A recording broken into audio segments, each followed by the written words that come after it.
Unajua wacheza filamu wetu wa Tanzania wanafanya vizuri sana, lakini kidogo bado soko letu lina changamoto kwenye upande wa kifedha Tanzania.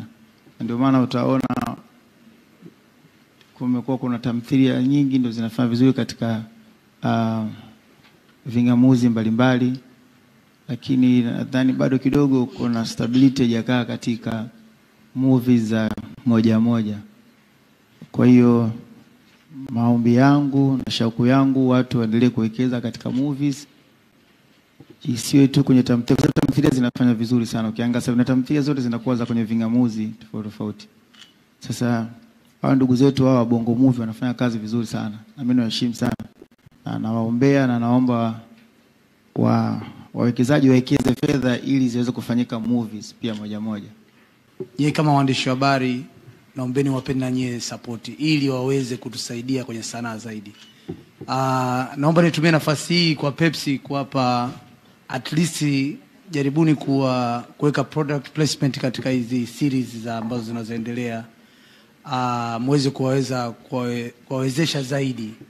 Unajua mnapoweza kuwawezesha zaidi tasnia nayo inakuwa, budget inaongezeka, wasanii wetu nao wanapata hela. Umeelewa? Kwa hiyo kwa waandishi naomba na nyie muwe mnasisitiza makampuni, mkiona kampuni tu limejileta kwenye sanaa, naombeni muwe mnawashindilia mule kidogo ili at least waweze kutusaidia kufika mbele zaidi, sababu tuwe wigo la kila lebo ina mipango yake na mikakati yake kwenye kuwafanya wasanii wao, na hawezi kuhukumu wala kulaumu lebo yote kuhusiana na wasanii wao wanapoendesha. Lakini sisi kama Wasafi tunapomsaini mtu, tamanio especially kwa mimi, tamanio langu ni yule mtu afanye vizuri. Akifanya vizuri yeye, kwangu mimi inanitengeneza heshima kubwa sana. Kidogo nimemsaini msanii afu msanii akafanya vizuri kwa mkubwa, kwangu mimi ni heshima kubwa kuliko hela ninayoingiza yule msanii baba katika shughuli za kila siku. Kwa tunawekeza nguvu, akili, mawazo. Inaonekana tu kama msanii, lakini nyuma lebo tunakuwa tunaweka the way mtu anapomwekea brand yako mbele. Kama mimi nadhani wengi wao wana mifano, nachaga shughuli zangu, page yangu inaweza kubadilika ikawa page kama ya msanii, mnyanyua mtu kutoka sehemu fulani kufika sehemu fulani. Sasa sisi tumepata bahati moja ambayo namshukuru Mwenyezi Mungu, katika kila msanii ambao tumemtambulisha kwa kazi tulioifanya kushirikiana na yeye, waandishi wa habari na mashabiki, watu wamempokea vizuri, amefanya vizuri. Na kwa bahati pia nzuri wasanii wengi ambao kwetu sisi walikuwa wameanza kutaka kuwa independent walikuwa tayari washafika kwenye mafanikio mazuri. Kwa mtu anaona kama sasa hivi nilipofika sasa, lebo nashukuru, naomba sasa nianze kujisimamia mwenyewe.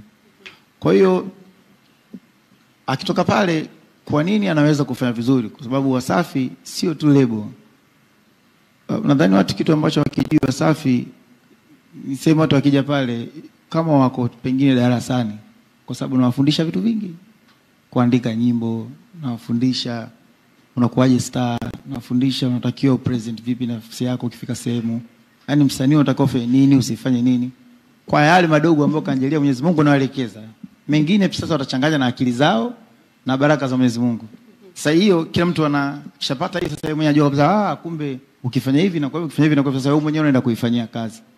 Na kila mtu anapoifanyia kazi ndio anakuwa kulingana na nafasi yake Mungu alombariki na mashabiki walompokea.